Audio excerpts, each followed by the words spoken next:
la que más subfamilias tiene y la que más antibióticos tiene. La que más resistencias tiene, la que más se abusa, todo. Entonces, en los beta-lactámicos, chicos, vamos a tener que está entonces, se origina este grupo farmacológico con el hallazgo de la penicilina. Lo que les digo, Alexander Fleming simplemente fue el que catapultó el descubrimiento de otro ser humano introvertido que no tiene personalidad y que no fue capaz de salir a decir que él había sido. Pero esto marca la historia de un antes y un después, por lo que les decía, cualquier peste que nos cayera, literal nos mataba. En cambio, con esto logramos pues como controlar la invasión bacteriana en nosotros.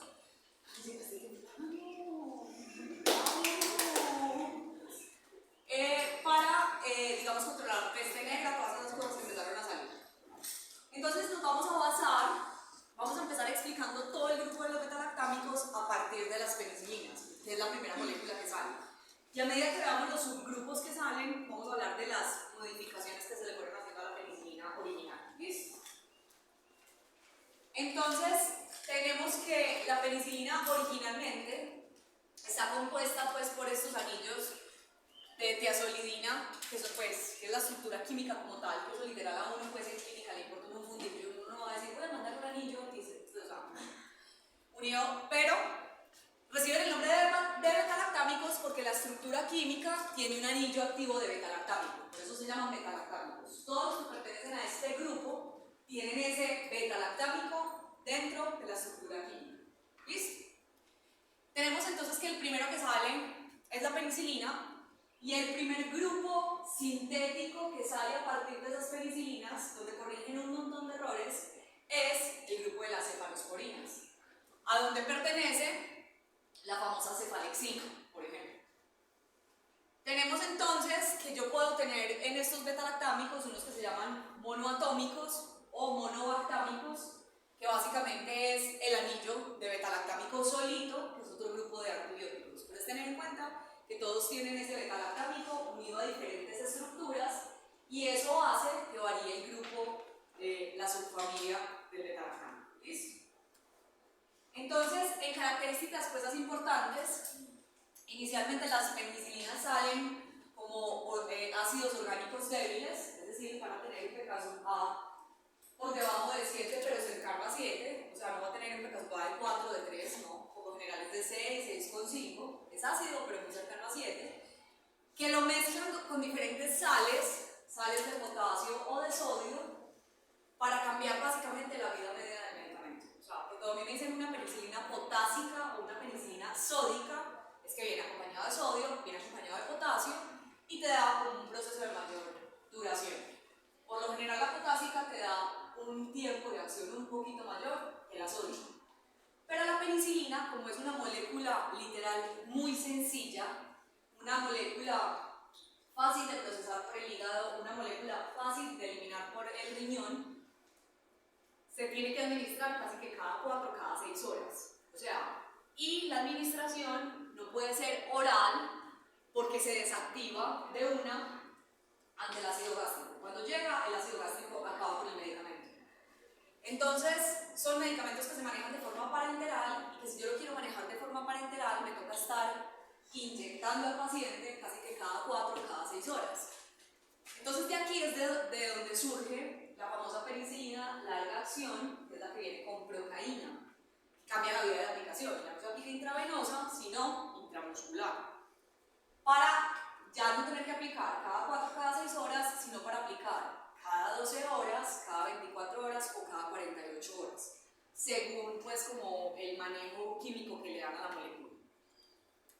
Tenemos que es un medicamento que como es tan hidrosoluble, vamos a tener que casi que sus viajes, por decirlo así, a otros compartimentos del organismo es muy bajito. O sea, es un medicamento que nos va a dar concentraciones plasmáticas altas en sangre, tiene muy buena efectividad para tratar bacteremias, es decir, bacterias en sangre o donde haya alta circulación hemática. Pero si vos quieres tratar una infección en una articulación con una penicilina, no vas a hacer absolutamente nada, porque tiene muy poca probabilidad de viajar a diferentes compartimentos. muchísimo o se utilizaba muchísimo, ya se ha dejado de usar por los niveles de resistencias para infecciones hemáticas, o sea, para cosas que estén ubicadas más que todo en sangre. ¿Listo?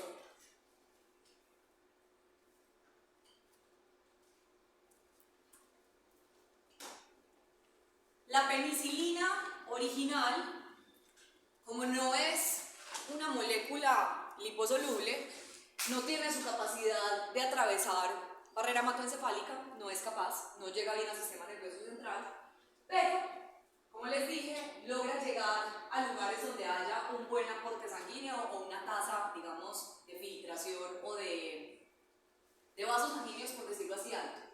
La placenta es un órgano que tiene un nivel de aporte sanguíneo súper alto, entonces por ese aporte sanguíneo tan alto y como sus concentraciones plasmáticas son tan altas, vamos a tener que lograr atravesar placenta, barrera placentaria, pero no atraviesa barrera hematoencefálica ni barrera ocular. La vida media de eliminación o el tiempo de vida media es muy corto, como les digo, es de 0.5 horas a 1 hora y media, es muy cortico para un antibiótico. Entonces hace la modificación de LA, larga acción, para aplicación intramuscular o subcutánea, para que esa aplicación sea más prolongada. Que por lo general son estas que vemos, estas presentaciones farmacológicas que vemos que son como acuosas, como blancuzcas, que es bifásica, y uno ve que tiene como una porción acuosa y una porción lipídica, que se tiene que revolver para poderlo aplicar. ¿Listo? Bueno, eso tiene esa condición de ser bifásica, porque la que es acuosa, por lo general es la penicilina sódica y potásica, y la que es la parte de emulsión o lipídica es la procaínica. ¿Listo? Es la penicilina procaínica. Juan, dime.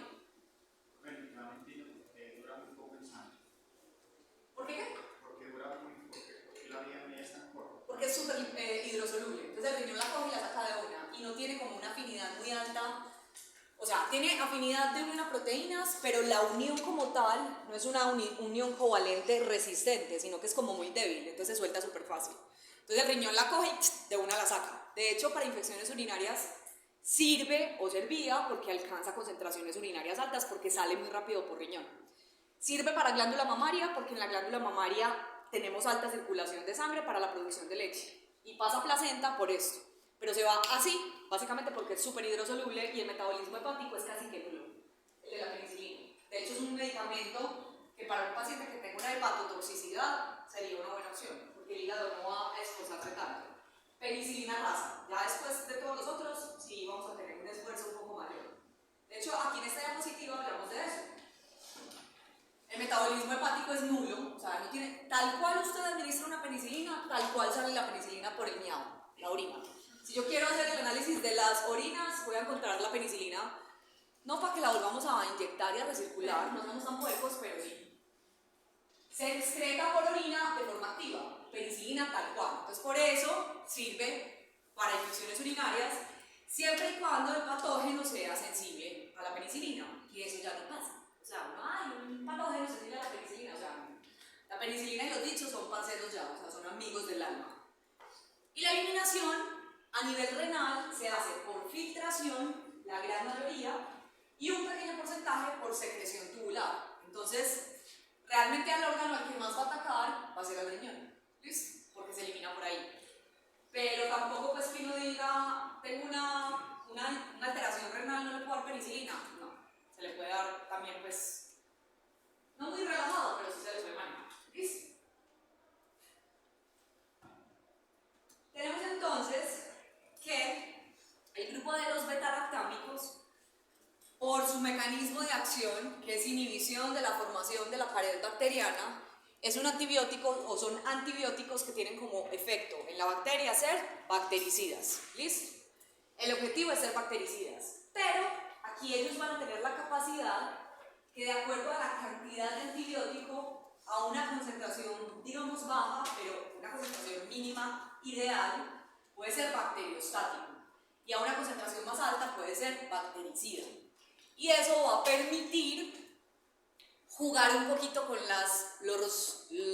los rangos de administración mejor con la frecuencia de administración. Es decir, Hay beta-lactámicos que yo los puedo manejar cada 12 horas o cada 8 horas, dependiendo, pues abusando de la característica de que tienen a una concentración más baja ser bactericida, bacteriostático y a una concentración más alta ser bactericida. Enseguida les voy a dar un gráfico de eso para que tengamos que es básicamente basándonos en estas otras dos cosas. Tenemos que en los antibióticos existe un efecto que es el efecto EPA, de EPA Colombia. ¿Qué será? ¿Cómo es que se llama esa vieja? Como Daenerys Targaryen, ¿cómo es que se llama? ¿Alguien sabe dónde está bien? Este sí no quiso borrarlo. Targaryen, ¿cómo se llama? Targaryen, yo casi. Daenerys Targaryen, ella se cree casi que lo mismo. La verdad me cae muy mal, pero ya desde que se volvió como empresaria, dice, amiga, me están cobrando mucha plata, ya me cae bien. Bueno, entonces niños, el efecto de EPA es un efecto no por, sino post-antibiótico. El efecto post-antibiótico es una característica que tienen algunos antibióticos, no todos, y es la capacidad de seguir teniendo un efecto farmacológico sobre la bacteria durante un tiempo. Ya les voy a explicar. Entonces, vamos a hacer donde tenemos este eje me va a hablar de concentración en sangre, ¿listo? Y este eje me va a hablar de tiempo. Cuando uno administra un medicamento, vamos a suponer, entonces esto es 0, vamos a hablar que esto son 2 horas, 2, 4, 6, 8, 10, ¿listo? Y vamos a hablar que esta concentración plasmática es 50, 100, 150, ¿listo? Miligramos por decilitro. Vamos a administrar por primera vez un antibiótico. Este antibiótico lo vamos a administrar por vía oral. Como es por vía oral, vamos a arrancar desde el eje 0 puntualmente, porque tiene que haber un proceso de absorción para poder alcanzar la concentración inhibitoria mínima inicialmente. Administramos el medicamento y digamos que el medicamento va a ser esto. ¿Listo?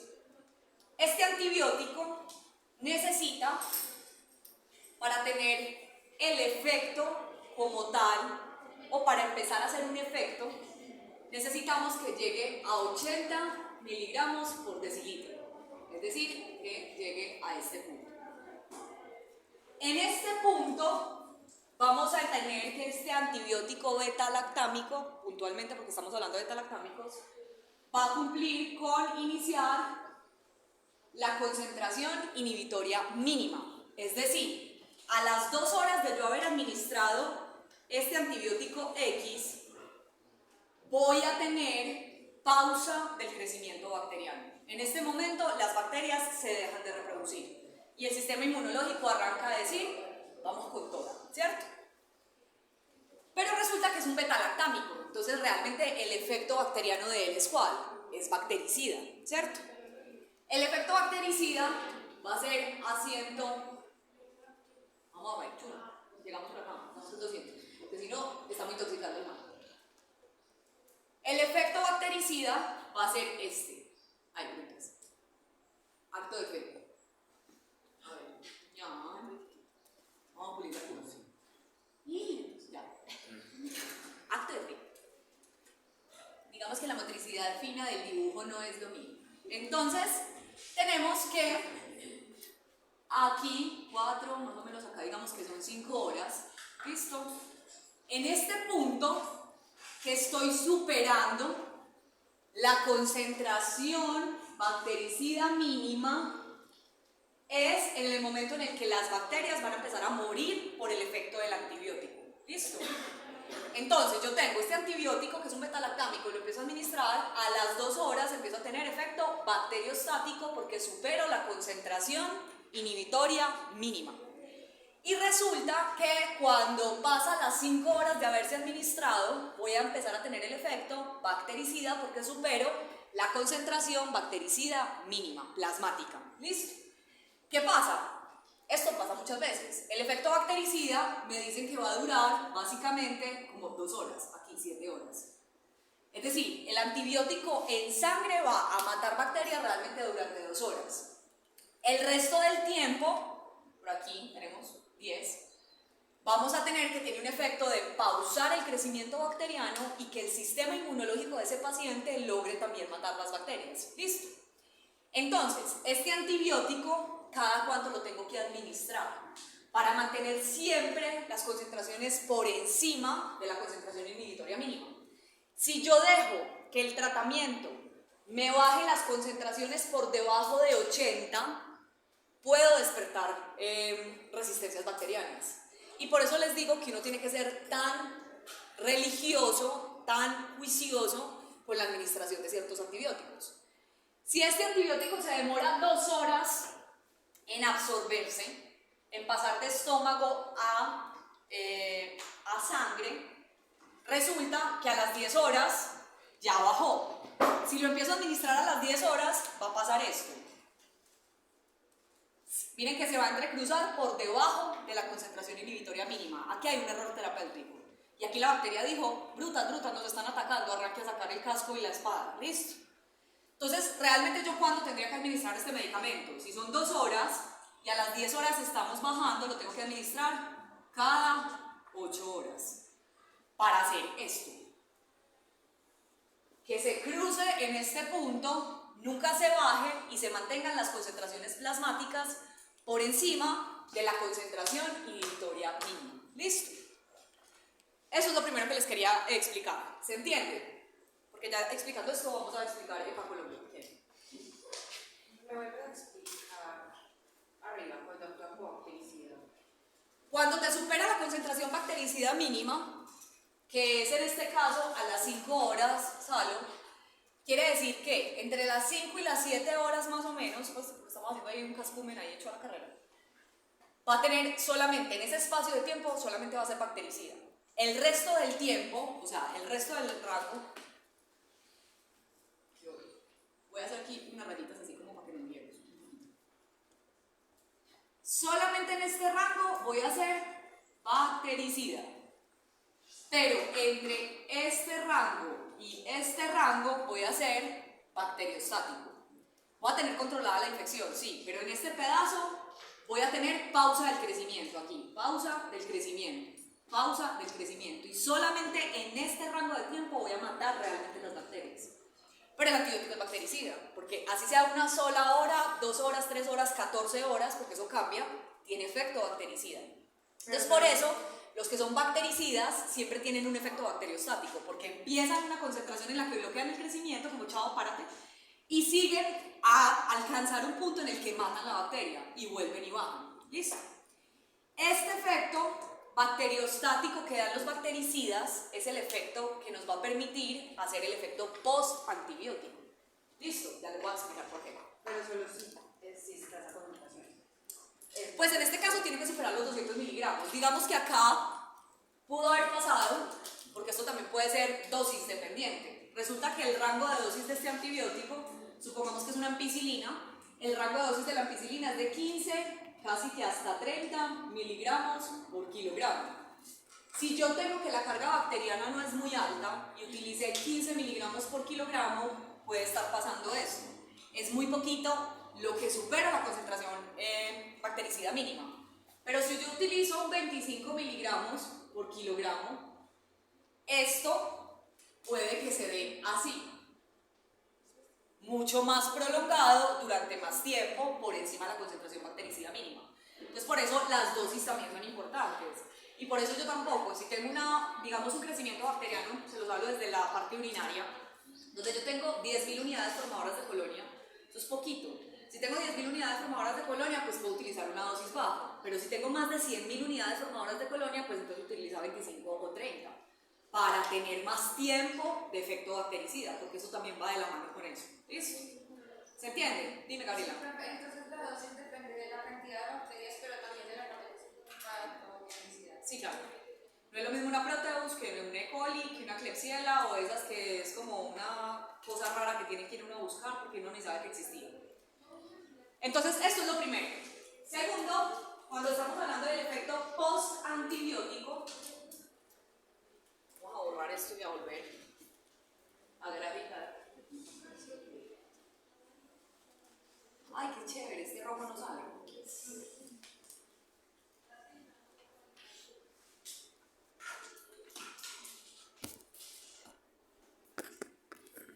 Entonces, tenerme aquí.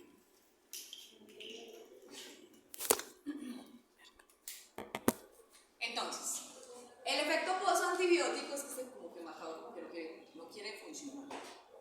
Entonces, tiempo, concentración plasmática otra vez, miligramos por decilitro. Y vamos a tener otra vez tiempo cero. Pues o cero, eje 0, 0. Resulta que vamos a dar un antibiótico, voy a hacer primero la curva, que vamos a tener aquí 4 horas, 8 horas, 12 horas, 16 horas, 20 horas, 24 horas. Y vamos a hablar aquí que tenemos una concentración plasmática de 50, 100, 150, 200. Entonces, este antibiótico nos dice que cuando superas los 50 miligramos por decilitro, vamos a tener otra vez concentración inhibitoria mínima. ¿Listo? Pero aquí cambia, digamos, no mucho, pero digamos que acá también son las 2 horas, entonces nos están diciendo a las 2 horas está superando la concentración inhibitoria mínima, ¿cierto? Pero resulta que la concentración bactericida mínima va a ser 100. Concentración bactericida mínima. Es decir, a las 4 horas ya supero la cantidad mínima de antibiótico en sangre para empezar a matar las bacterias. Y esta curva nos está mostrando que llega a subir por encima de 200 miligramos por decilitro, pero todavía no es tóxico. No se preocupen, eso no quiere decir que sea tóxico. Simplemente vas a tener una concentración plasmática que sube mucho, que se mantiene un buen tiempo y nos va a dar, miren que esto es un antibiótico que es casi que de aplicación, es casi que de 16 horas, cosa que es una aplicación un poco extraña, pero no importa. ¿Qué pasa? Resulta que este antibiótico, técnicamente, yo lo tendría que estar aplicando cuando baje por debajo de la concentración bactericida mínima. Es decir, ahorita les estaba explicando por qué el efecto bactericida y bacteriostático se relacionan, porque por debajo de la concentración bactericida mínima tengo un efecto inhibitorio.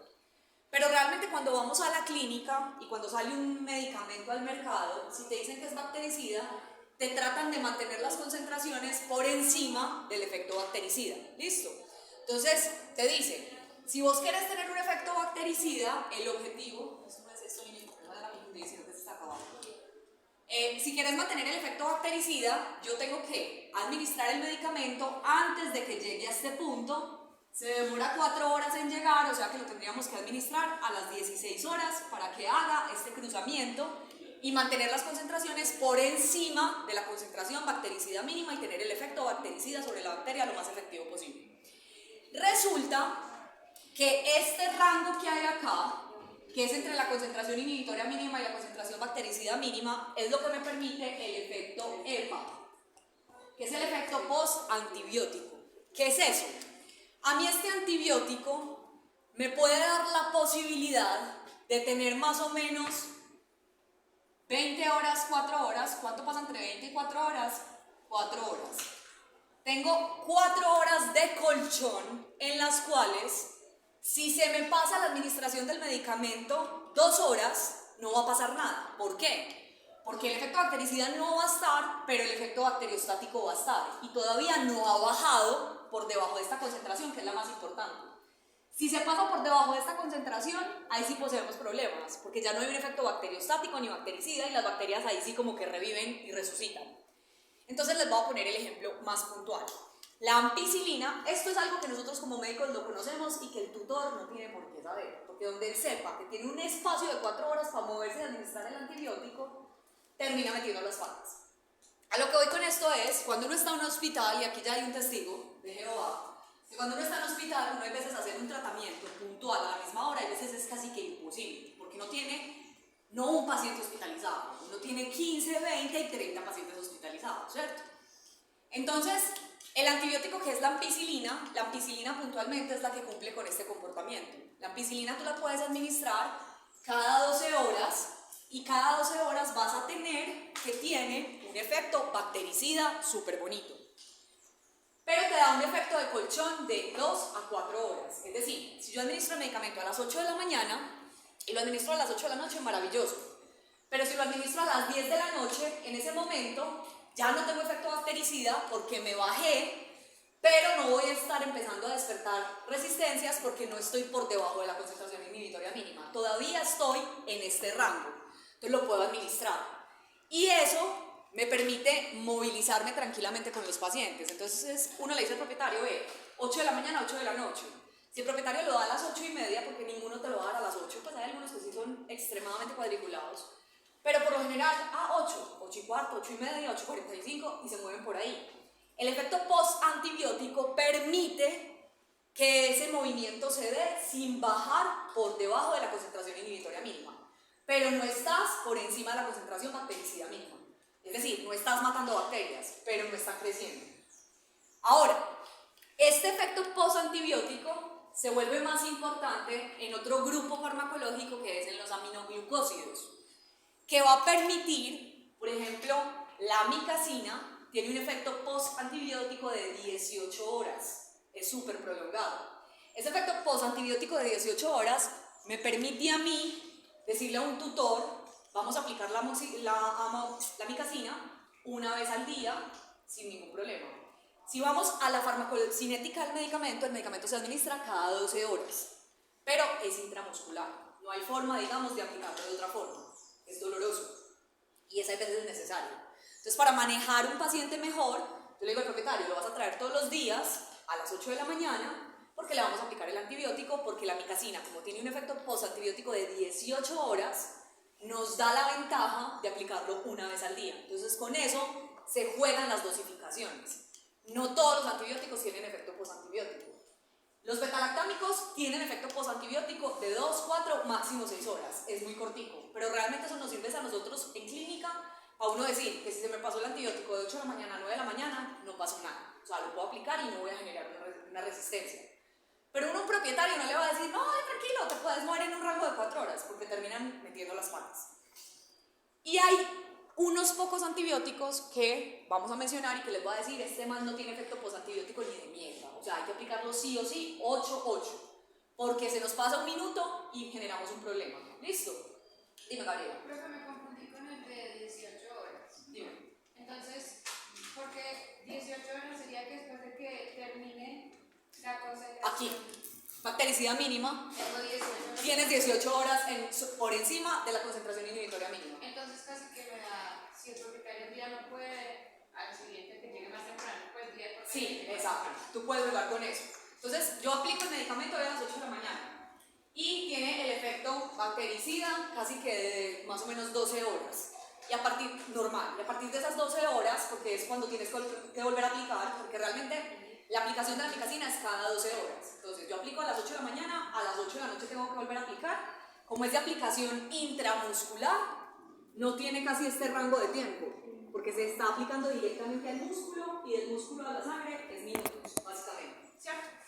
Entonces te está diciendo que a las 8 de la noche, a partir de las 8 de la noche, empiezas a contar 18 horas de efecto post-antibiótico. Y ahí puedes jugar en ese horario para aplicar el medicamento. Entonces el propietario te dice, doctora, yo mañana puedo venir por la tarde. Entonces uno empieza, son las 8 de la noche, hacemos cascumen, 8 de la mañana, nos dan 12 horas, tengo 6 horas más, venga a las 12 en punto. Y a las 12 nos da para aplicar todavía sin tener un problema. Pero si ya llega a las 6 de la tarde, ahí sí poseemos problemas. ¿Listo? 11. En el EPA causa. A ver, vamos, tú puedes. El Vamos, más toxicidad. O sea, si uno aplica dentro del EPA, podrías aumentar el riesgo de infección del paciente. otra vez. ¿Qué? O sea, si hay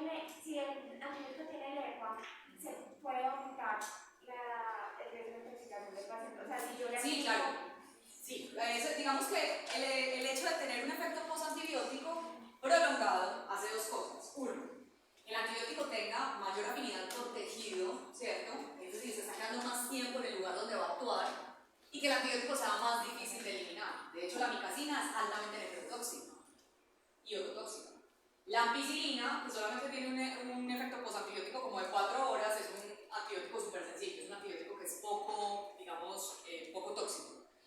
Pero entre más, digamos, permanezca un antibiótico en el cuerpo, más potencial de toxicidad va a tener, ¿cierto?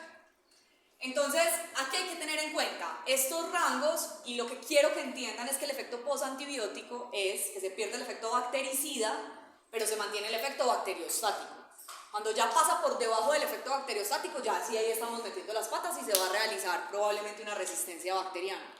Pero uno con esto, conociendo la farmacología, puede jugar. De hecho, antes de esto, la amicacina la mandaban religiosamente cada 12 horas, pero apenas, digamos, se llegó a esta información, uno dice apliquémosla una vez al día, y en medicina humana lo usa, por ejemplo, una vez al día, para facilitar la administración en el paciente. Otra cosa que es importante a tener en cuenta, niños, es la vía de aplicación. Esto es farmacocinética. Si yo lo aplico por vía oral, pues tengo que absorber y tengo que tener en cuenta ese tiempo de absorción. Porque esa es otra cosa. Si yo digo que la ampicilina tiene un efecto postantibiótico de 4 horas, supongamos que lo teníamos que administrar a las 10 de la noche, ¿cierto? Pero se demora 2 horas en absorberse. ¿Realmente cuánto tiempo tengo para moverme por vía oral? 2 horas, no tengo más. Pero si lo voy a aplicar inyectado intravenoso, tengo las 4 horas para moverme. Porque yo inyectado estoy metiendo directamente a la sangre de una la concentración plasmática. Entonces ahí también tenemos que tener en cuenta la vía de administración. Si el tutor está con el perrito, el caballo, gato, hurón o lo que sea en la casa, yo le digo, lo tenés que administrar a las 8 de la mañana. Tranquilo, si se te pasa media hora no pasa nada. Pero no nos vamos a decir hasta las 2 horas. No, listo, ya. Si yo estoy en clínica, que estoy manejando inyectado, realmente tengo un rango de 4 horas, porque estoy aplicando directamente el medicamento intravenoso. Estoy alcanzando la concentración plasmática de forma inmediata. Si es digestivo, recuerden que digestivo tiene que llegar al estómago, del estómago al duodeno, del duodeno a la porta, de la porta al hígado, del hígado al sistema. Y ese tiempo, ese cuento son 2 horas. ¿Listo?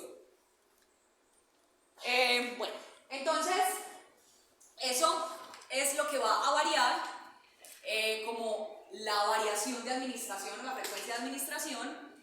Y hay algo que no les había mencionado y es que el efecto postantibiótico va a depender también del tipo de bacteria que estemos tratando. No es lo mismo sobre un gram positivo que sobre un gram negativo. De hecho, sobre los gram positivos, acá este es el ejemplo de la ampicilina, se puede dar un efecto más o menos de 2 a 4 horas, pero si es gram negativo, el efecto postantibiótico es menor. Es decir, vas a tener menos tiempo, porque los gram negativos son más jodiditos. ¿Listo? Esta gráfica que estamos viendo acá es ya administración del antibiótico por vía parenteral, específicamente por vía intravenosa. Porque el intramuscular también se demora, bueno, esta es intramuscular. Ah, no, esto está mal. Esto es vía parenteral, pero es una vía más, lo que pasa es que esto está mal graficado y apenas vengo a caer en cuenta. Pero bueno, el caso es que cuando es intravenoso, ustedes arrancan desde el eje Y, casi que la concentración que llega a la sangre, ¿cierto? Por eso, o sea, después de como 42 años me acabo de dar cuenta que esta gráfica tiene un error. Entonces, cuando yo administro, la primera forma de administrar el antibiótico intravenoso es, esta gráfica me dice, por bolos. O sea, yo aquí no estoy viendo una infusión continua, yo aquí estoy administrando cada, no sé, 8 horas, tiempo entre dosis. Yo administro acá, vuelvo y administro acá, pero concentración inhibitoria mínima, que es bajita, y lo que nos están diciendo es que cuando administramos este beta-lactámico así, el 40% del tiempo se mantiene la concentración por encima de la concentración inhibitoria mínima. El 40% del tiempo. Y administrando es intravenoso. A lo que voy con esto es que si yo modifico la frecuencia, si el propietario no me administra bien o si mi equipo de hospital se relaja y no administra bien las cosas, es el 40%. Vamos a bajar mucho más. Y si bajamos más en tiempo, vamos a dañar la terapia. La segunda forma es cuando tenemos antibióticos que tienen una concentración inhibitoria mínima elevada. Entonces la concentración inhibitoria mínima es mucho menos del 40% el efecto, digamos, sobre la bacteria, el antibiótico sobre la bacteria. ¿Qué hay que tener en cuenta acá? Que hay antibióticos que tienen una concentración plasmática muy bajita para tener el efecto, digamos, sobre la bacteria, y esos son más fáciles de manejar, y esos nos van a permitir movernos de pronto un poquito más en rangos de tiempo. Pero los que tienen una concentración plasmática súper alta, para poder matar la bacteria, vamos a tener un tiempo más estrecho para movernos, porque es muy poquito el tiempo en el que están matando la bacteria. No quiere decir que esta terapéutica esté bien hecha, porque técnicamente para que esto se dé, ¿qué tengo que hacer? Mantener al paciente en infusión. Hay antibióticos que cuando tienen este rango plasmático tan elevado, no es práctico estar chuzando al paciente cada 2 horas. Entonces, ¿qué se propone? Haces infusión del antibiótico. Son muy pocos los antibióticos que se manejan en infusión, pero hay algunos que hay que hacerlo. O cuando están en cuidado crítico, para evitar la entrada de cualquier bacteria y la colonización de cualquier bacteria manteniendo esto. Esto es lo que pasa con una infusión, independiente del medicamento que sea. Tengo una concentración inhibitoria mínima, que pues en este caso es por bacterias que es elevada, pero la concentración, chicos, el objetivo de la infusión es mantener las concentraciones por encima de un rango puntual. Pero esa concentración no se mantiene estable. Esa concentración va a depender de la eficacia del riñón, de la eficacia del hígado, de lo que las proteínas, de tiempo de viaje, tiempo de vida media, de distribución, todo. Y por eso vemos esto. Por eso vemos que eso no es una línea recta, sino que va siendo ondulante. Si este medicamento tiene una eliminación renal alta y el paciente empieza con una lesión renal, esta concentración se me va a empezar a subir, independiente de que yo esté administrando siempre lo mismo. ¿Pero por qué? Porque el riñón ya no lo está eliminando de forma efectiva. Entonces, por eso yo les digo tanto que hay que ver el estado fisiopatológico del paciente todo el tiempo, a toda hora, en todo lugar. ¿Alguien está dando la mano? Bueno, ya vamos. Gabriel. Profe, las 2 gráficas de arriba entonces sería una mala terapia. Sí, porque estás dejando pasar tiempo, porque mira que es concentración inhibitoria mínima, no es bactericida. Si fuera bactericida, estaría pues bien, pero sí, eso está mal administrado. Dime, Mateo. ¿Qué antibióticos puedo manejar en infusión? Déjame la pregunta por ahí, porque yo los confundo, pero tenla ahí. Pero son muy poquitos. Entonces, el mecanismo de acción, ya digamos lo vimos ayer, los beta-lactámicos son agentes bactericidas que lo que nos van a hacer es inhibir la síntesis de la pared bacteriana, eso ya lo vimos ayer, y que tiene un efecto sobre la pared, generando la muerte de la bacteria, y además tiene la capacidad de inducir la autolisina. La bacteria tiene una enzima que es la autolisina, que es la enzima de voy a hacer la automolición, o sea, no va a suicidar como bacteria. Y la activa. Entonces vamos a producir la muerte por 2 mecanismos, por la autolisina y por la inhibición de la pared bacteriana.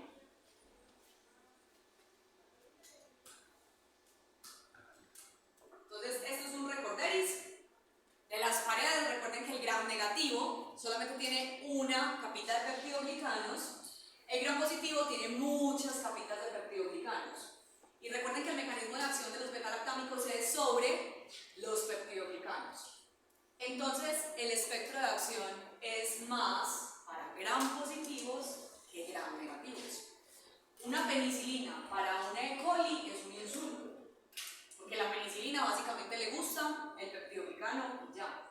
Y la E. coli tiene, bueno, primero, la penicilina no es liposoluble, entonces no va a atravesar fácilmente esta capa lipídica, y eso hace que una penicilina no te sirva para un gram negativo.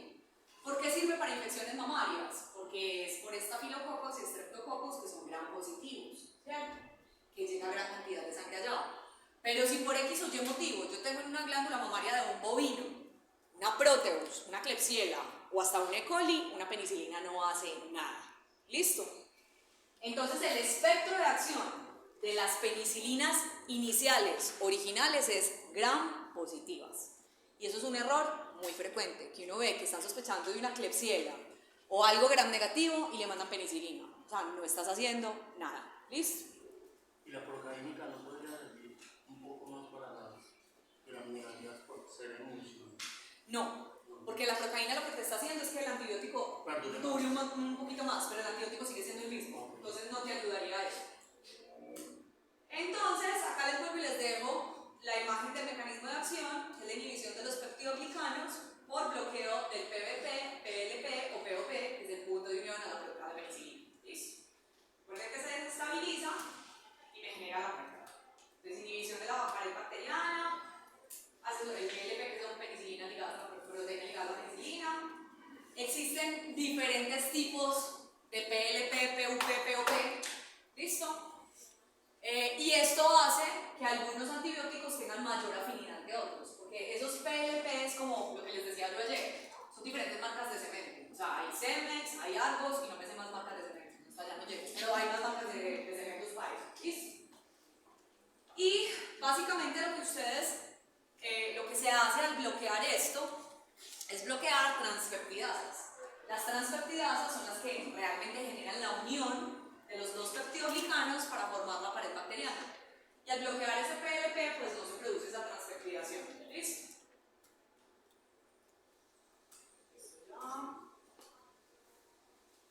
Eso es la repetición de la repetidera. La repetición de la repetidera. Como quien dice para que quede claro. Entonces recuerden. Voy a inhibir las penicilinas, se pegan del punto de ligando a la penicilina o el punto de unión a la penicilina. Voy a inhibir la transpeptidación, que es el que mantiene la estabilidad, pues fabrica los enlaces entrecruzados. Después con ayuda de endopeptidasas para mantener una pared celular estable. Al bloquear esto, genero una debilidad de la pared celular. El medio externo, la presión del medio externo revienta o ayuda a reventar la bacteria, además de la activación de la autolicina. Entonces por los dos lados. Y eso genera que se interrumpa la vida de la bacteria cuando está entrando en el proceso de división celular.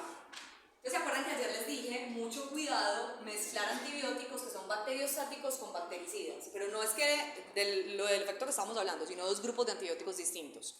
Ejemplo más sencillo, si yo doy una tetraciclina que es bacteriostática en el mismo paciente, y que tenga sensibilidad por esa bacteria, y doy un beta-lactámico, que puede ser una cefalexina, la tetraciclina va a generar bacteriostático, o sea, va a bloquear la reproducción de la bacteria. Y como bloquea la reproducción de la bacteria, el bactericida no va a poder hacer el efecto, porque el efecto del bactericida se da en el momento en el que la bacteria está en división. O sea, tiene que estar la bacteria en crecimiento y en división para poder hacer el efecto como tal. Entonces, por eso, esos son errores terapéuticos que uno ve. Que uno ve, es que estoy utilizando tetraciclina con cefalexina, con metronidazol, con X cosas. Ahí estás generando un problema, ¿listo? Para que sepan por qué es.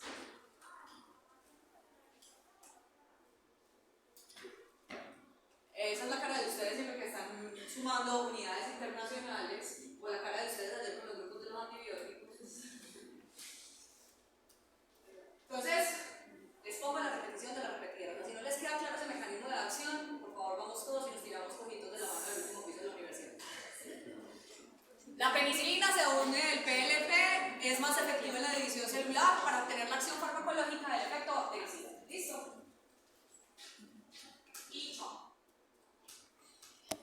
la autolisis, que ya les dije, pero por ejemplo, ya hay cepas bacterianas que no tienen autolicina. Como el antibiótico estaba activando la autolicina, entonces las bacterias como que no, mi amor, tú me vas a matar con cosas mías que son propias. Las dejan de producir para generar resistencias. Eso es un tipo de resistencia bacteriana. Cepas que ya vienen sin la autolicina para poder generar la muerte de sí mismas. ¿Cuál es el espectro bacteriano de los betalactámicos en general? Va a depender de la subfamilia o literal hay veces del genérico.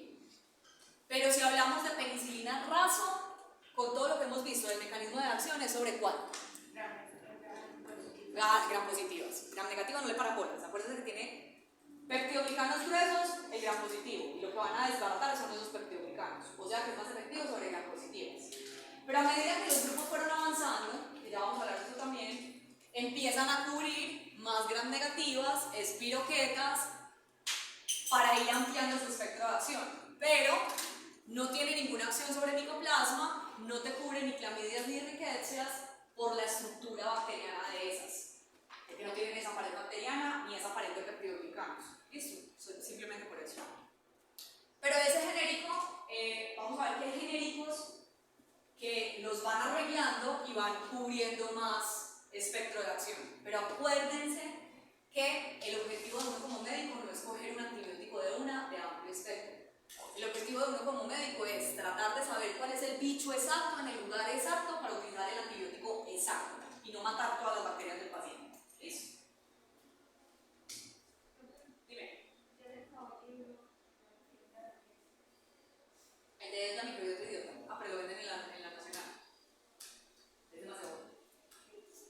Es que hay un libro muy chévere, que me estoy terminando de leer, que se lo sugiero, que se llama Es tu microbiota idiota. Me encanta, la forma de hablar de la vieja es como yo. Pero es muy chévere porque habla, por ejemplo, a ustedes, a los que les guste clínica y a los que les guste fármaco y a los que les guste cómo mantener bien un paciente sin medicamentos, por decirlo así.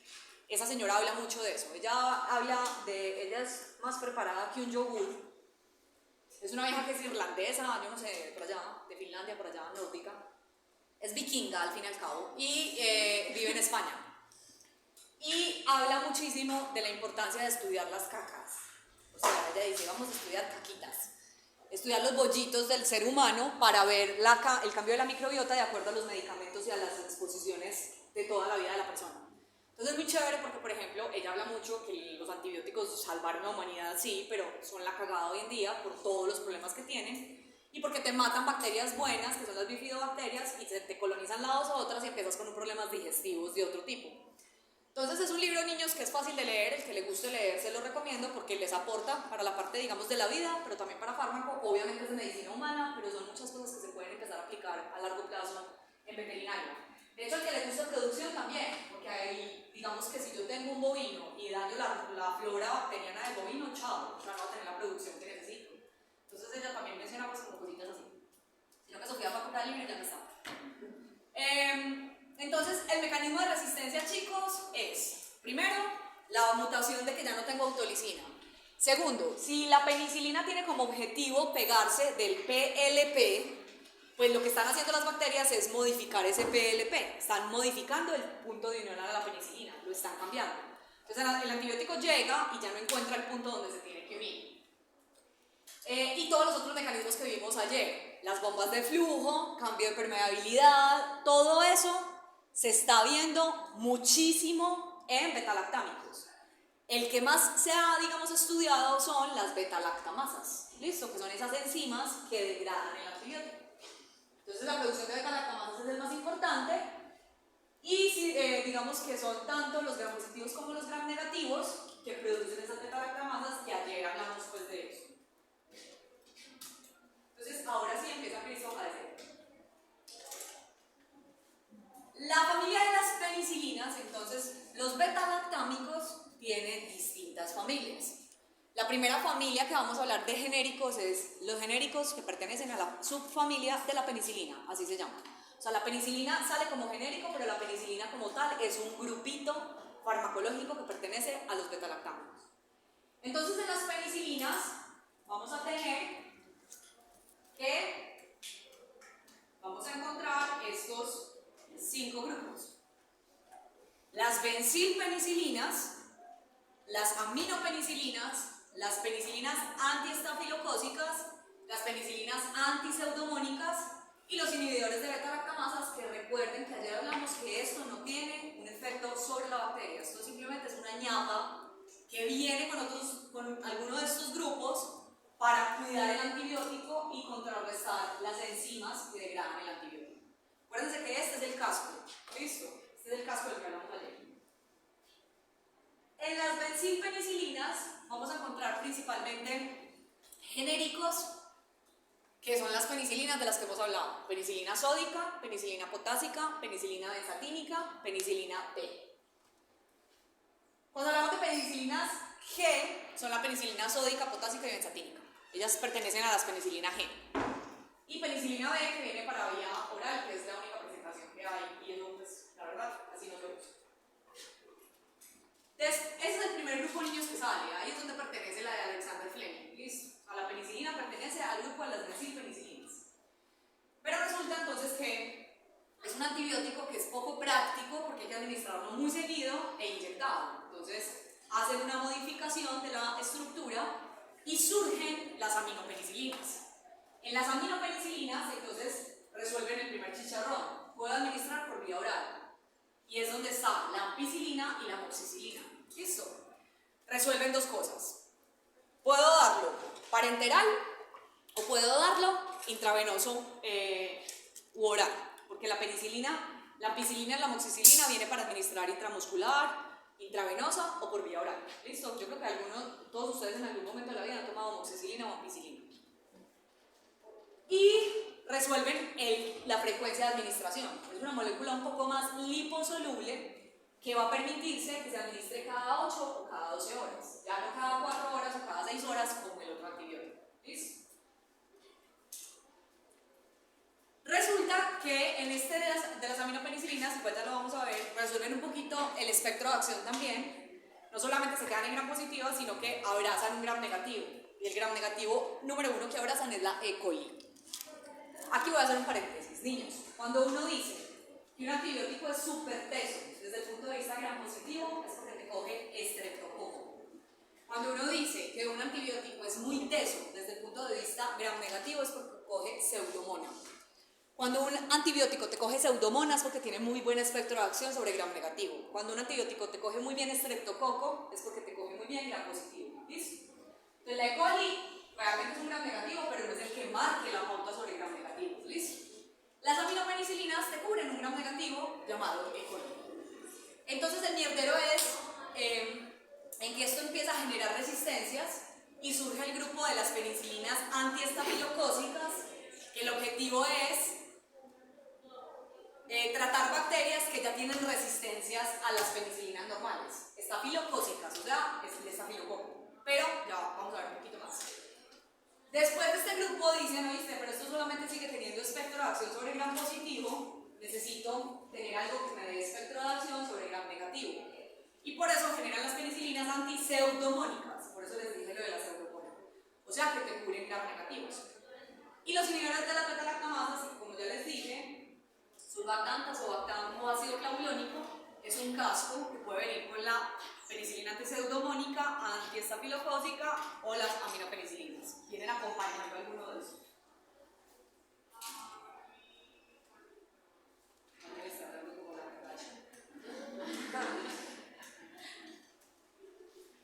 Entonces, las benzatínicas, niños, estas son penicilinas que se conocen con el nombre también de penicilina cristalínica. Para que tengan en cuenta eso, si ustedes están en campo, yo creo que de pronto Jonathan nos puede decir eso, que dicen, tráeme una cristalínica. La penicilina cristalínica es esta. Son las penicilinas que son salsódicas o potásicas. Penicilina cristalínica. ¿Listo? Que básicamente viene para administrarse por vía parenteral, intravenosa, intramuscular y subcutánea. Y las procaínicas, las que vienen con procaína, que ya lo hemos dicho 250.000 veces, es la que me va a generar el efecto de larga acción y que solamente se puede administrar intramuscular o subcutáneo. Porque si ustedes ponen procaína intravenosa, le están aplicando la eutanasia al paciente. El bloqueo del sodio en el corazón. Voy a escribir, esto ya lo voy a empezar. Ese suspiro. Las bencilpenicilinas eran todas inyectadas. En el grupo de las bencilpenicilinas tratan, ¿por qué les digo que tratan? Porque realmente este antibiótico no tuvo éxito, de sacar una molécula que se dé por vía oral, que es básicamente la fenoximetilpenicilina. La fenoximetilpenicilina se conoce con el nombre de penicilina V y es la única que pertenece al grupo de las bencilpenicilinas que se puede administrar por vía oral, porque le solucionan, pues la vuelven resistente a la acción hidrolítica de los ácidos, del ácido clorhídrico del estómago. Entonces permite ya administrarse por vía oral. Pero realmente como esto surge casi que a la par de una cefalexina, esto pues nada que ver, es mejor una cefalexina toda la vida. Entonces el espectro de acción de las bencilpenicilinas básicamente, niños, es gram positivos. ¿Listo? Yo no voy a ser tan cruel de preguntarles cada uno de los bichos sobre los que tengan acción, a no ser de que lo merezcan. Pero no, por el momento no, porque los mato. Y entonces, lo que realmente nos tenemos que saber del espectro de acción es si es gram positivo o gram negativo y si cubre patógenos extraños. Es decir, patógenos extraños es si te cubre leptospira, si te cubre brucela, que son, digamos, bacterias muy puntuales, que es importante saberlo, ¿listo? Pero pues ya si te cubre bacillus anthracis, actinomyces, corinobacterium, piloto exitoso, pues no. Y te cubre algunos anaerobios obligados, como el Clostridium, Fusobacterium y algunos bacterios, ¿listo? Pero miren que en ningún momento cubre Pseudomonas, ¿listo? Ni siquiera cubre E. coli, o sea, eso básicamente es gram positivo, ¿listo? Efectos secundarios. Niños, realmente es un medicamento, esto es un antibiótico súper seguro porque el metabolismo es muy bajito, porque la reacción, digamos, a nivel renal es bajita. ¿Cuál es el problema de esto? La anafilaxia, la alergia, ¿listo? Es un antibiótico que tiene un índice alergénico bastante alto, entonces siempre que ustedes vayan a aplicar por primera vez un antibiótico de este tipo, se debe hacer una pequeña aplicación subcutánea y esperar más o menos 15 minutos para ver la reacción localizada. Sobre todo que es muy probable que el animal ya haya tenido, si estamos hablando de un equino, un bovino o hasta un cerdo, que ya haya tenido algún contacto previo con este antibiótico. Porque, como les decía, uno de los medicamentos que mantienen en stock, en una pesebrera, en una porcícola, en una cosa avícola o en una cosa de bovinolandia, es una penicilina. ¿Listo? Entonces el problema es la anafilaxia. ¿Listo? El que tenga alergia a la penicilina va a tener alergia cruzada a muchos betalactámicos. Y acá simplemente les pongo pues ejemplos de posología de administración, que ustedes saben que estas dosis de antibióticos no se las tienen que aprender, solamente las dosis de urgencias. Uso clínico. Pues niños, infecciones por gram positivos que no estén ocultas en lugares difíciles de llegar. Entonces me sirve para infecciones urinarias, infecciones hematínicas, para infecciones, por ejemplo, en glándula mamaria, rumiantes mastitis, algunos tipos de neumonía, suino erisipela. Por ejemplo, ellos dicen que en algún tipo de artritis, pero personalmente las artritis no serían tan buenas para este antibiótico porque no llega. Para infecciones en piel, o sea, es que si uno va a ver el uso clínico le recomiendan a uno absolutamente todo, pero realmente hay que empezar a aplicar la farmacocinética y la farmacodinamia para ver realmente en qué se utiliza. Entonces, infecciones en sangre, de glándula mamaria, infecciones urinarias, infecciones reproductivas también sirve, porque llega bien por ahí, y pulmonar también sirve. O sea, miren que son órganos que tienen alta llegada de sangre, para que te sirva pues como ese proceso. Bacteriemias por gram positivos y es de los antibióticos chicos que se puede aplicar en todas las especies, todas. ¿Por qué? Porque como no tiene metabolismo, eso no importa. Gato, perro, caballo, cerdo, lo que sea, hágale. Y porque la eliminación urinaria es fácil. Y esa es otra de las razones por las que tiene tantas resistencias, porque es que se puede utilizar en todas las especies. Ustedes a donde un médico le diga que le va a aplicar penicilina al perro, lo va a mirar así como con cara rara, porque la penicilina en medicina humana está mandada a recoger hace como 10 años. Y en medicina humana lo que se está haciendo, y es algo que nosotros deberíamos de formar parte de eso, es que cuando el antibiótico despierta muchas resistencias, los antibióticos se están guardando, se deberían de dejar de usar por completo durante una década para que las bacterias vuelvan y guarden todas sus resistencias y poderlos volver a usar. ¿Listo? Pero pues vaya ponga de acuerdo al Sagrado Corazón de Jesús en todo esto. ¿Okay?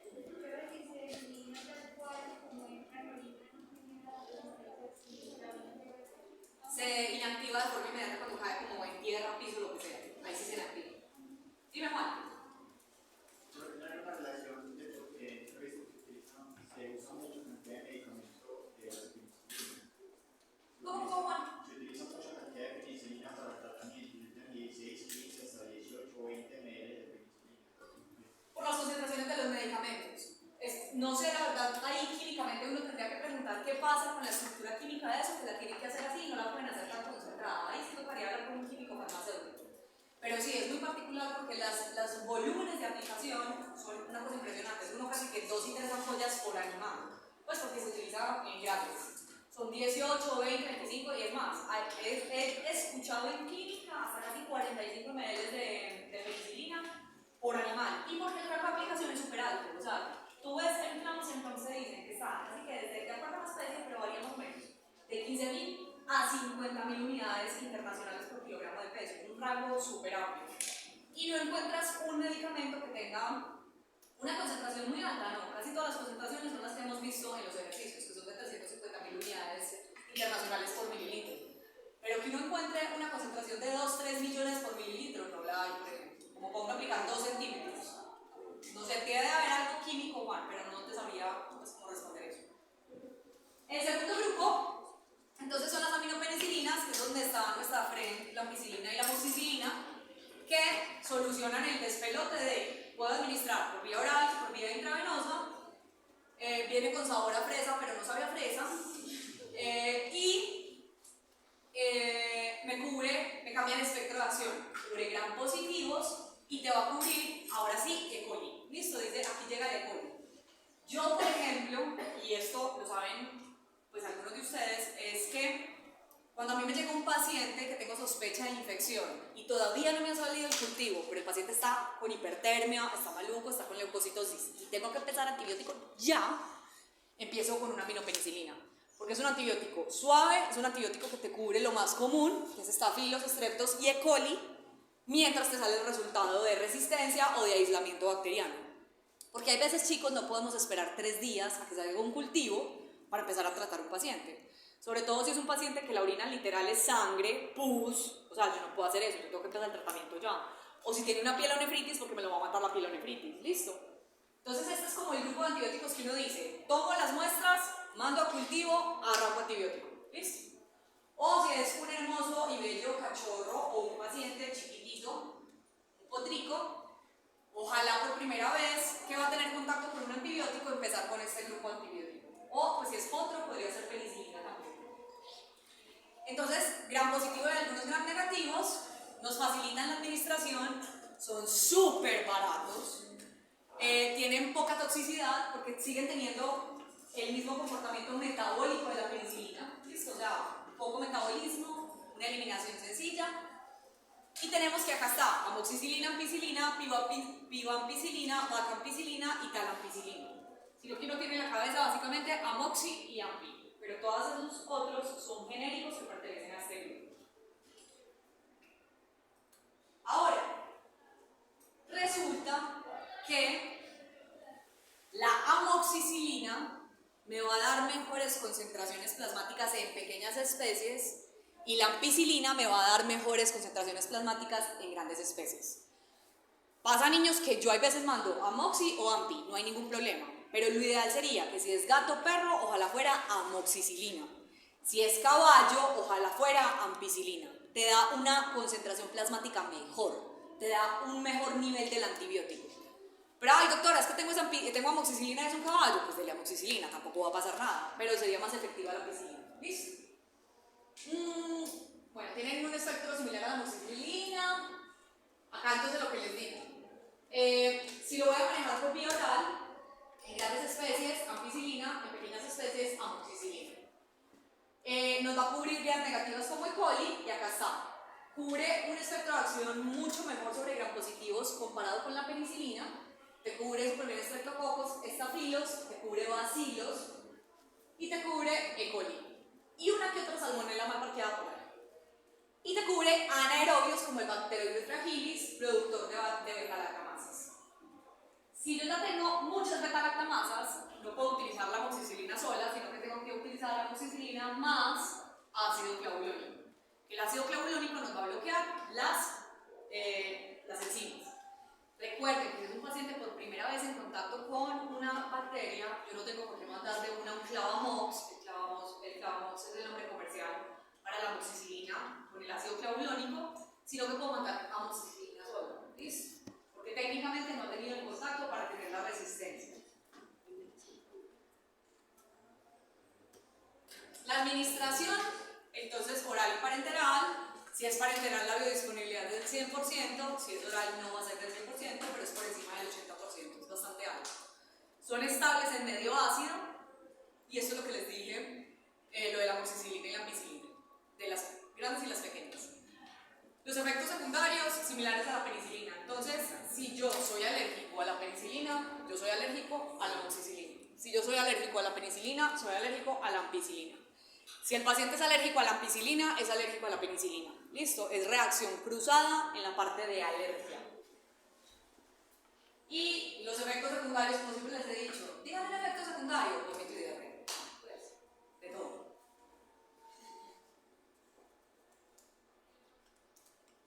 Para que sepan, no les va a preguntar ningún efecto secundario ni pasa. También se utilizan todas las especies, ¿listo? Y uso clínico básicamente tiene mejor distribución, mejor espectro de acción, pero siguen siendo casi que las mismas indicaciones de las penicilinas. Mastitis, infecciones urinarias, infecciones reproductivas, infecciones respiratorias. Las dermatológicas sí y no, no es el antibiótico que más llegue a piel, pero si es una cosa muy sesgadita, muy cerradita, sí se podría utilizar. Las penicilinas estafilocócicas, entonces, tenemos entonces que estas surgen porque tenemos mucha resistencia a la penicilina normal, entonces salen las estafilocócicas para cubrir bacterias que tengan resistencia a las penicilinas normales. Y acá tenemos que es un grupo químico que se llama isoxazolilpenicilinas, donde va a estar los genéricos de la cloxacilina, oxacilina y dicloxacilina. Estos ya cachitos se utilizan mucho en producción avícola, no sé si en Cerdolandia, no sé si a Jonathan le suena alguno de esos. La dicloxacilina, sí, ese es el que más se utiliza también en Pollolandia. Tenemos que son derivados sintéticos de la meticilina y la napsilina, de ahí sale pues como este antibiótico, y lo vamos a utilizar con cepas que son resistentes a que tienen resistencias de beta-lactamasas del Staphylococcus aureus. Es decir, si yo tengo una infección por Staphylococcus aureus que produce beta-lactamasas que me inactivan la penicilina, podría utilizar una dicloxacilina para tratarlo. Indicación para mastitis bovinas, solamente te cubre gram positivas, no tiene ningún efecto sobre gram negativas. Ojo con la dislexia, de la cual yo padezco. Cuidado con este medicamento, dicloxacilina, que es muy distinto a la doxiciclina y lo suelen confundir, por eso aquí amo friends. Repite después de mí, dicloxacilina, dicloxacilina, doxiciclina. Pasa en las mejores veterinarias. Y les pasa a ustedes también. Las estafilocócicas, entonces aquí están las presentaciones. Simplemente vamos a solucionar un poquito las resistencias a los PVP. Pero uno ve esto y uno, ay, pues no hay esperanza en el mundo. Resulta que ya esas bacterias también tienen resistencia a esto. Entonces uno es como que, bueno.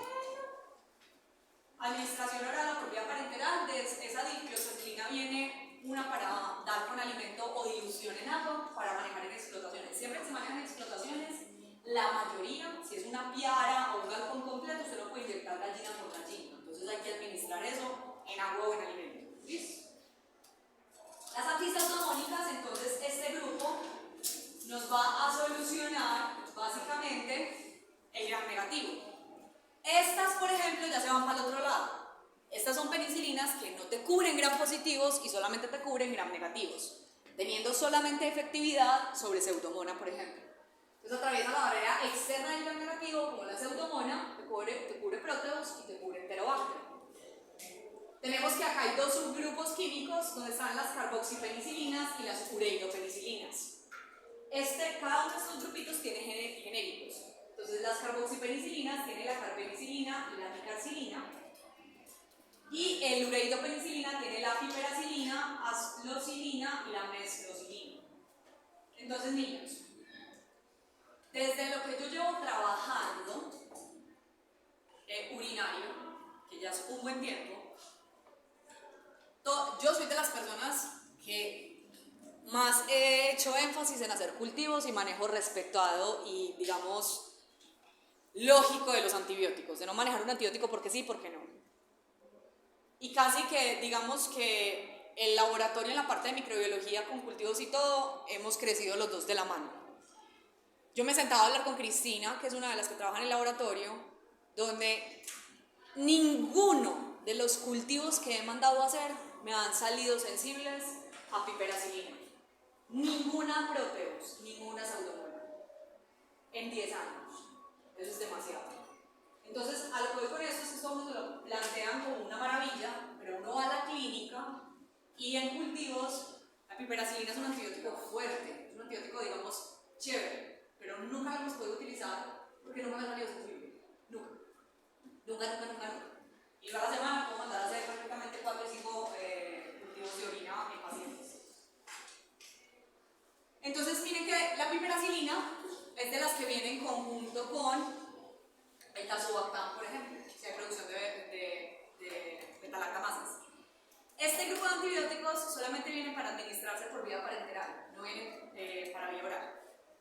Y se supone que resisten la acción de las beta-lactamasas de las gram negativas. Les digo que se supone porque, como les digo, nunca he podido utilizar una porque no me ha salido ninguna bacteria sensible a eso. Y es cuando les digo, nos va a matar una supergonorrea. Aparte que esto parece Sodoma y Gomorra.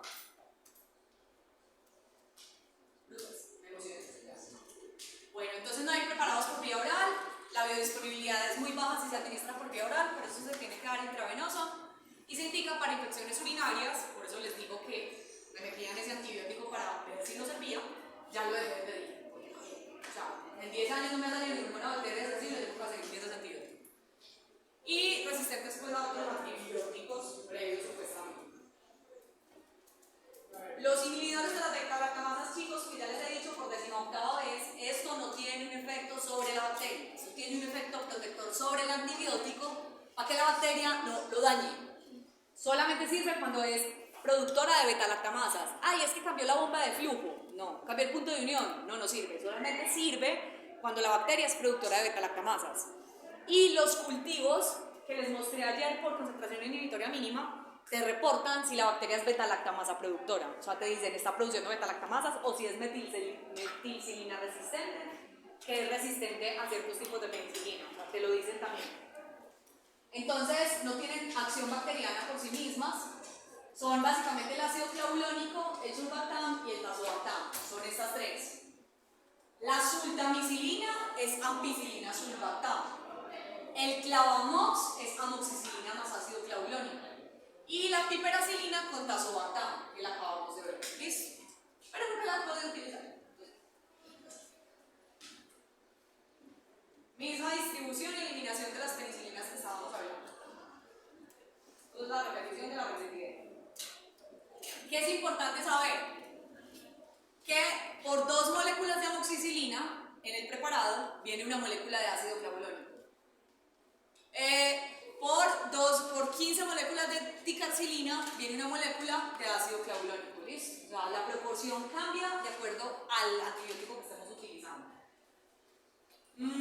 Cuando estamos hablando de amoxicilina clavulónico, piperacilina, tazobactam, ampicilina sulbactam, en este caso las concentraciones no se suman porque los dos no tienen actividad farmacológica. El que tiene actividad farmacológica es ¿quién?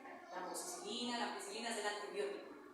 El inhibidor de la beta-lactamasa no tiene un impacto directo sobre las bacterias, sino sobre las beta-lactamasas. Entonces, la concentración de esos medicamentos se hace con base en el antibiótico, no el inhibidor de las beta-lactamasas. ¿Listo? Es muy seguro, pero si eres alérgico a la penicilina, a la minopenicilina, mejor dicho, si usted es alérgico al grupo de las penicilinas, ninguno de estos medicamentos se puede utilizar. El sulbactam.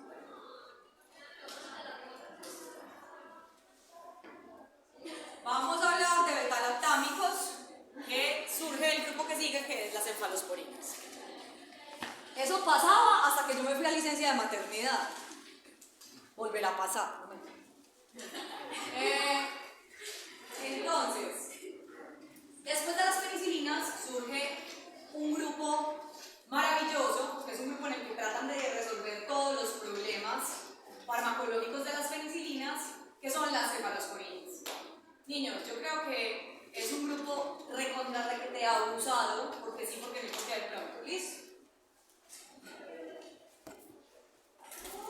Entonces, las cefalosporinas, chicos, vamos a tener que es una subfamilia de los betalactámicos.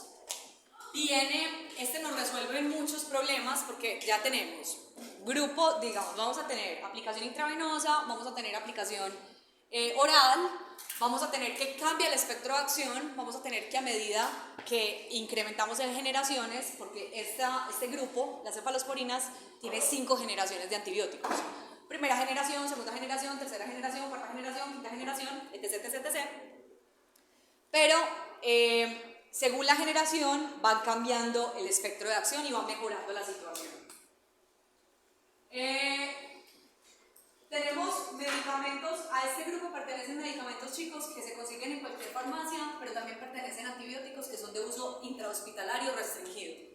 Es decir, hay unos que son súper tesos y hay otros que no son tan tesos, pero que se han usado muchísimo y que han despertado muchas resistencias. Por lo general, el que es alérgico al grupo de las penicilinas es alérgico al grupo de las cefalosporinas. Entonces, básicamente, el que empieza siendo alérgico a las penicilinas está medianamente jodido con la supergonorrea, con todo el sentido de la palabra. Para uso sistémico, la unión a proteínas es muy variable. Como les dije, viene de 1 a 5 generaciones. Se utiliza para infecciones casi que en todas partes, menos el sistema nervioso central. Porque tiene muy buena biodisponibilidad, muy buena vida media y muy buena distribución. Te sirve, por ejemplo, llegan muchísimo mejor a piel que las penicilinas. Llegan muy bien al tracto urinario, llegan bien a hueso, llegan muy bien a tejidos blandos. Y este es el problema de este grupo, que anteriormente se utilizaban muchísimo como profilaxis quirúrgica, es decir, como preventivo para que no te diera infección. Y ese preventivo es una de las cosas que ha hecho resistencias. Ya hoy en día, si una cirugía se hace bien hecha, controlada, con una buena asepsia, casi que el antibiótico solamente se maneja intraquirúrgico para evitar crecimiento, digamos, bacteriano en esa inmunosupresión. Pero si es una cirugía limpia, en la cual usted está sacando una OVH, si está usted haciendo un proceso que no es contaminado, es decir, que no toque el sistema digestivo, no tenés que mandar antibiótico. De hecho, esas son las últimas pautas de manejo. Lo que pasa es que nos da culito, nos da miedo manejar a un paciente así que le dé infección. Lo que pasa es que cuando supera un paciente, usted no le puede decir bendición pico y chao, nos vemos en 15 días. Usted lo opera y lo debería ver a las 24 horas, y si está empezando algún pico febril o algo, ahí usted se empieza el antibiótico, si no, no. ¿Listo? El espectro de acción es sobre gram positivas la gran mayoría, y a medida que vamos subiendo en generación, vamos metiendo gram negativas. Entonces, vamos a ver eso. Para empezar el parenteral. Atraviesan placenta pero no atraviesan sistema nervioso central, la de primera, segunda y segunda generación. Las de tercera generación son más liposolubles y sí llegan al sistema nervioso central. Se pueden administrar en hembras gestantes, sobre todo las de primeras generaciones, sin problema. También tienen poco metabolismo hepático, tienen eliminación renal. La mayoría tienen eliminación renal por filtración y secreción tubular. Cuando vimos penicilinas, yo les dije que las penicilinas tenían mayor eliminación por filtración que por secreción. Las cefalosporinas es al revés. Tienen mayor eliminación por secreción que por filtración y por eso son nefrotóxicas. Es decir, que el paciente renal hay que cuidarlo de las cefalosporinas. O un paciente con cefalosporinas manejadas de forma inadecuada te puede despertar una enfermedad renal. ¿Listo? Y hay 2 compuestos que tienen eliminación netamente biliar. Entonces, si yo necesito una cefalosporina y el riñón está desconchinflado, puedo manejar cefoperazona o ceftriaxona, que la ceftriaxona se utiliza bastante, que tiene eliminación por vía biliar. ¿Listo?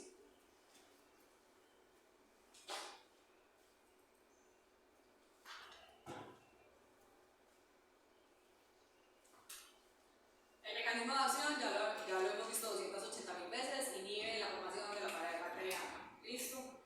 Inhibe las enzimas transpeptidasas y eso ya lo hemos visto. Efectos adversos, reacciones alérgicas. Niños, este medicamento sabe muy maluco y cae pesado al estómago.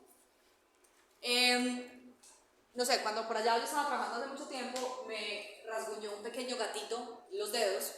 Entonces se me volvieron como un par de morcillas, porque fue rasguño con mordisco y beso. Entonces me mandaron cefalexina. Cuando yo tomé esa primera cápsula de cefalexina dije, qué pesar de mis pacientes, esto sabía mierda, esto sabía horrible, horrible. Entonces los pacientes por lo general que están en tratamiento con cefalexina se vuelven hiporéxicos, disminuyen el consumo de alimento y los ve uno malucos desde el punto de vista digestivo. Cuando uno toma sus antibióticos es que uno entiende, por eso les digo uno tratar de ponerse en el zapato como del otro. Entonces son medicamentos que sí tienden a generar, cuando se administran por vía oral, tienen un impacto digestivo importante.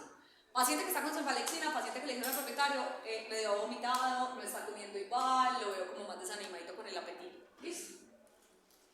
Y ojo, cuando se combinan con otros medicamentos que tengan alta eliminación renal, como los aminoglucósidos o como una furosemida, por ejemplo, que no es antibiótico, porque potencia el efecto de nefrotoxicidad. ¿Listo? Entonces, como les dije, son por generaciones. Aquí vamos a ver los espectros de acción según la generación. Los de primera generación son los más parecidos a las penicilinas, o sea que su espectro de acción va a ser como el de la penicilina, el de las aminopenicilinas. Va a actuar sobre gram positivo y E. coli y una que otra salmonela, básicamente. O sea, es muy parecido a las aminopenicilinas. Los de segunda generación te van a cubrir gram positivos, pero te añade uno que otro más en gram negativo. Entonces, niños, yo necesito que me miren, por favor. Cuando yo estoy hablando de los de generaciones y hablamos del espectro de acción, es una regla que se mueve. No es que abrace más, sino que se mueve. Entonces, yo tengo los de primera generación, soy gram positivo y aquí cubro E. coli y salmonela. Los de segunda generación hace esto. Sacrifico un poquito de gram positivos, pero cubro una proteus de pronto.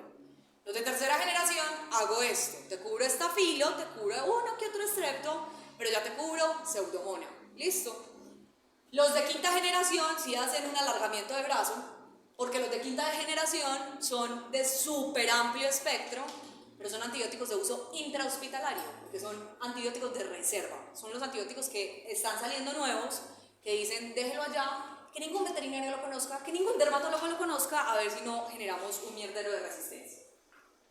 Entonces, a partir de tercera generación es que se adiciona la pseudomona, y miren que los de cuarta generación ya están al revés, son más gram negativos que gram positivos. Pero los de quinta generación, literal, hacen una extensión de brazos, ya se cubre casi que todo lo gram positivo y casi que todo lo gram negativo. Pero son muy poquitos los antibióticos que hacen esto y que hay que, digamos, guardar para momentos de emergencia. Entonces, las cefalosporinas de primera generación, ¿cuáles son los genéricos?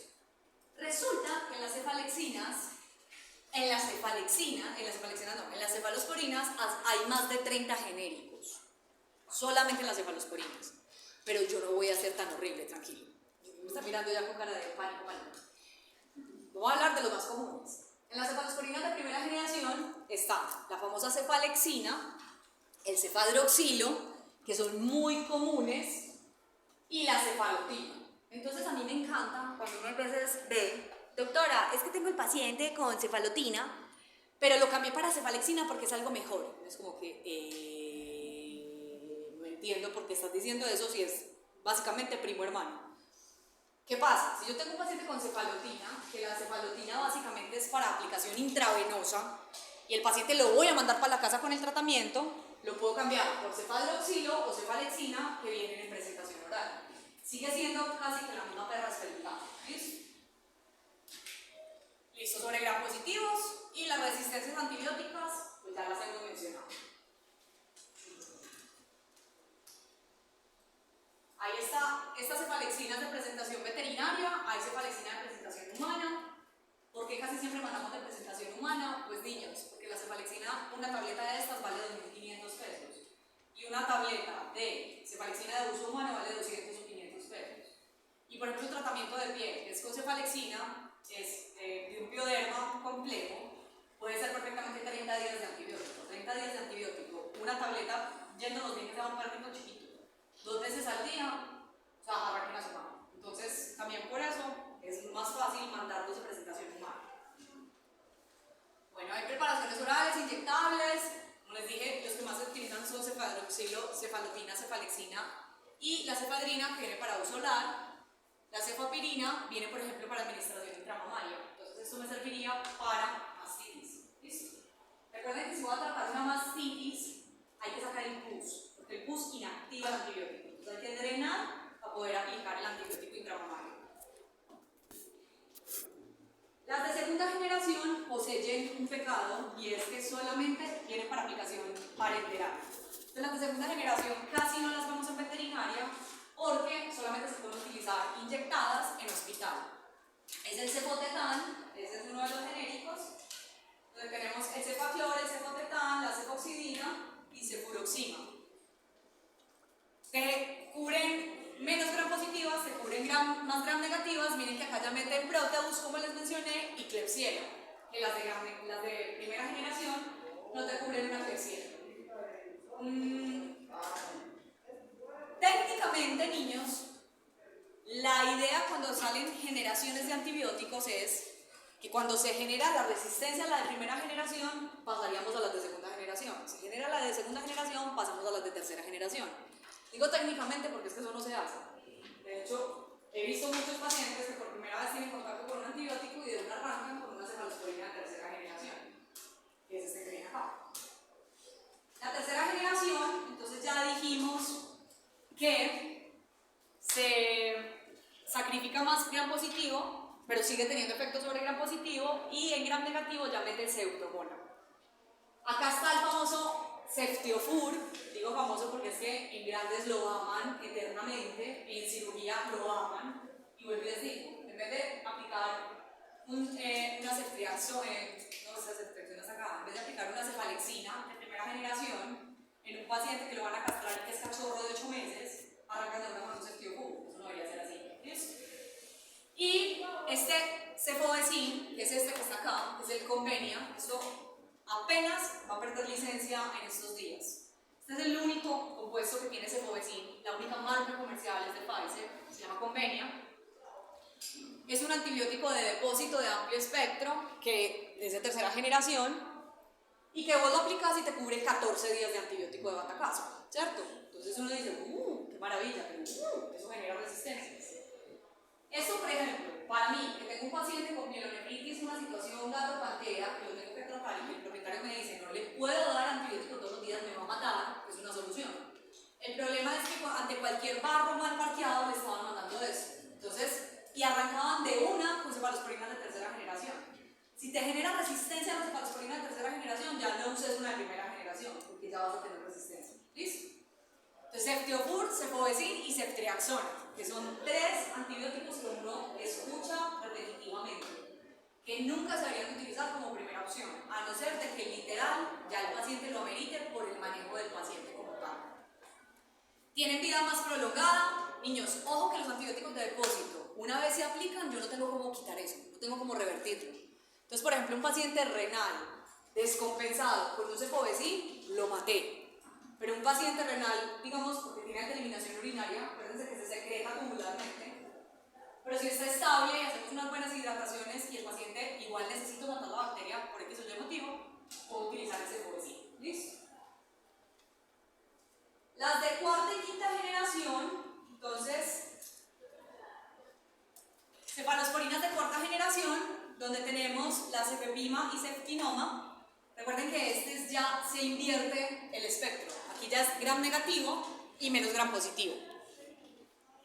Se supone que son más resistentes a las beta-lactamasas y son inyectados. Niños, una de las cosas por las que hay grupos que no vienen para presentación oral y solamente quedan inyectados es para evitar también el abuso. Porque pues maluco que uno lo esté usando todos los días, 2 o 3 veces al día, ¿cierto? Y es para uso intrahospitalario. Pero aquí es donde digo que me carcome ver colegas veterinarios haciendo lavados en la mitad del campo, de útero, de lo que sea, utilizando estos tipos de antibióticos. O sea, eso no debería ser así. De hecho, si seguimos así, nos van a castigar al gremio veterinario y nos van a dejar de vender antibióticos. Por ahí estaba leyendo un artículo donde estaban proponiendo eso, diciendo a los veterinarios no les deberían de vender antibióticos, porque es que son de los que más mierdero están generando. Sobre todo los latinos, ¿no? Y las cefalosporinas de quinta generación, que entonces es el que les digo que es de uso intrahospitalario, básicamente hay 2, ceftarolina y ceftobiprol. Y hay otra molécula que está todavía con nombre RYX, que está bajo estudio, que pertenece a este, eso es sal que sale, que tiene amplio espectro, gram positivo y gram negativo, metilcilina resistente y cuando la bacteria es resistente a la vancomicina. La vancomicina pertenece a los glucopéptidos, ya lo vamos a ver. Para infecciones nosocomiales, es decir, la bacteria Klebsiella proteus pasea que vive en la clínica, se trataría con eso. Pero no es como para que lleguemos a fumigar las jaulas por ese antibiótico.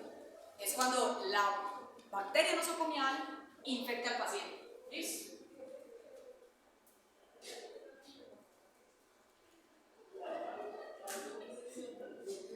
Esa es la cara de ustedes en este momento. Bueno, vamos a ver carbapenémicos, que este es rapidito y acabamos. Los carbapenémicos son otra subfamilia de los betalactámicos. Resulta, niños, que este es el grupo más play, más teso, el más. ¿Listo? Este es el grupo donde pertenece o donde encontramos los genéricos más espectaculares que hay y de los que, otra vez les digo, están haciendo lavado uterino, con eso me duele el alma. Y son antibióticos que deberían de estar supremamente controlados. ¿Listo? Son antibióticos que se consideran el espectro bacteriano más amplio, son los que son más estables frente a las betalactamasas y tienen un desarrollo químico que permite que alcancen el infinito y más allá. Es decir, son antibióticos que llegan a todas partes. Sistema nervioso central, hueso, articulación, peritoneo, pulmón, llegan a todas partes. Por lo mismo son antibióticos para uso de cuidado crítico o pacientes complejos, pacientes con sepsis, pacientes llevados del carajo. Que cubre bacterias gram positivas, gram negativas y tienen un efecto bactericida mucho más rápido que, por ejemplo, las cefalosporinas de quinta generación. En este grupo de carbapenémicos, chicos, va a estar el famoso imipenem. El mecanismo de acción es lo mismo, van a inhibir la formación de la pared bacteriana, pero solucionan es porque la afinidad a los PLP se vuelve súper alta, entonces logran como quitar esa resistencia que hay, pero ya hay resistencia al imipenem. No se observa, no se puede dar por vía oral, solamente es uso parenteral y la intención de que esto sea para uso parenteral es para evitar el abuso de la molécula. Pero llega el veterinario, coge una ampolla de imipenem, la mete a un útero podrido, la deja caer a la tierra y genera todas las resistencias del mundo. Hay que, digamos que cuando hicimos una concientización de esto, en el CBZ ya solamente se utiliza imipenem en el paciente en el que realmente se demuestre que se usa. Y tuvimos casi que 8 meses sin utilizar una sola vez imipenem porque no era necesario, porque con los otros antibióticos lo lográbamos hacer. Entonces es antibiótico que se deja como última opción y lo peor es cuando un laboratorio de mipollito.com en un cultivo literal de una masita pendeja de la piel te tiran imipenem. No tienen por qué poner imipenem. Los antibióticos que son de reserva no deberían de salir en los cultivos y en los antibiogramas de, digamos, de la vida diaria. Esos antibióticos se tienen que dejar para cuando yo hago el primer antibiograma y me sale todo resistente, entonces poneme vancomicina, poneme amicacina, poneme imipenem, meropenem, listo. Tienen muy buena distribución, como les digo, llega a todas partes, por eso les digo, es una de las indicaciones de pronto para el paciente sepsis. Tienen eliminación urinaria, poco biliar, exactamente lo mismo que todo lo otro que hemos mencionado. Y hay que estar muy cuidadosos con la mezcla del medicamento, en qué soluciones lo vamos a administrar. El imipenem se tiene que administrar o cada 8 horas o en infusión. Realmente la recomendación es pasarlo en infusión. Entonces hay que poner mucho cuidado con la modificación del pH de la solución, porque si el pH se vuelve alcalino en la solución, me puede dañar el medicamento. ¿Listo? Cuando este medicamento salió al mercado, yo estaba rotando. Este medicamento lleva muy poquito en el mercado.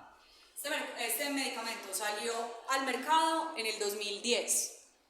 Y en el 2010 una ampolla de esas valía 200.000 pesos. Entonces era súper costosa. Y el costo hacía que no se abusara. Pero a medida que el medicamento se vuelve, digamos, comercialmente disponible y que pierde la licencia, lo que les conté de los estudios farmacológicos, salen Vitalis, laboratorios así, que sacan medicamentos genéricos y el precio baja. Y al bajar el precio facilita la adquisición del antibiótico. Por eso el comentario que les decía ayer, ojalá los medicamentos nuevos que salgan sean súper caros. Y literal, los tenga que comprar uno rogando o haciendo milagro, porque si no, o sea, lo que va a matar es la capacidad de adquisición. El imipenem lo descubren en 1985, que si vamos a ver es una molécula relativamente nueva, ¿listo? Está, digamos, tiene 35 años en el mercado, 36 años, no sé. Y tenemos que el imipenem solito, el imipenem como tal es el antibiótico, pero el imipenem cuando llega y se filtra por el riñón y se secreta por el riñón, en el túbulo proximal hay una enzima que se llama la dehidropeptidasa que lo degrada de forma inmediata. Esa degradación hace que no tengamos el mecanismo y el efecto farmacológico que queremos.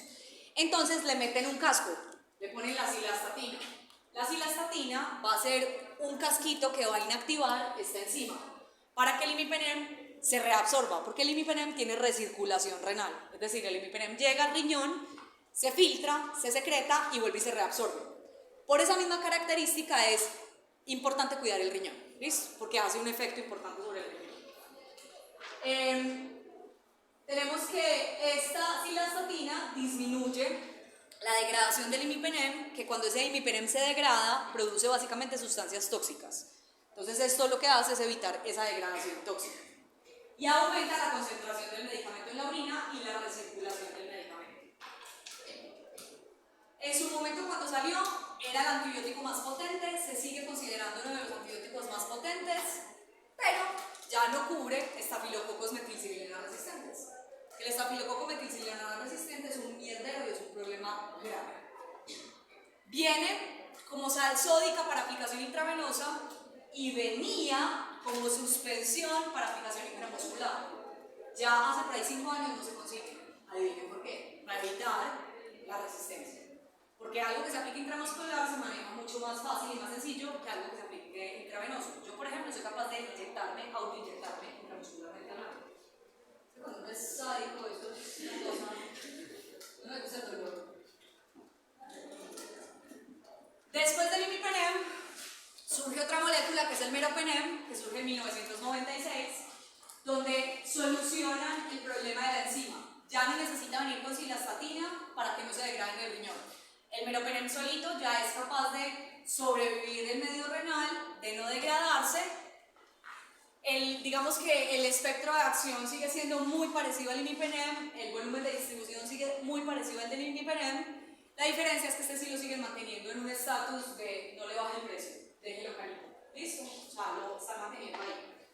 Entonces, cuando uno hace un cultivo de orina por primera vez y me reporta meropenem, a mí me preocupa porque la combinamar instalar del laboratorio. Porque uno no tiene por qué estar poniendo esto a no ser de que el veterinario lo solicite o el médico lo solicite. ¿Listo? ¿Por qué?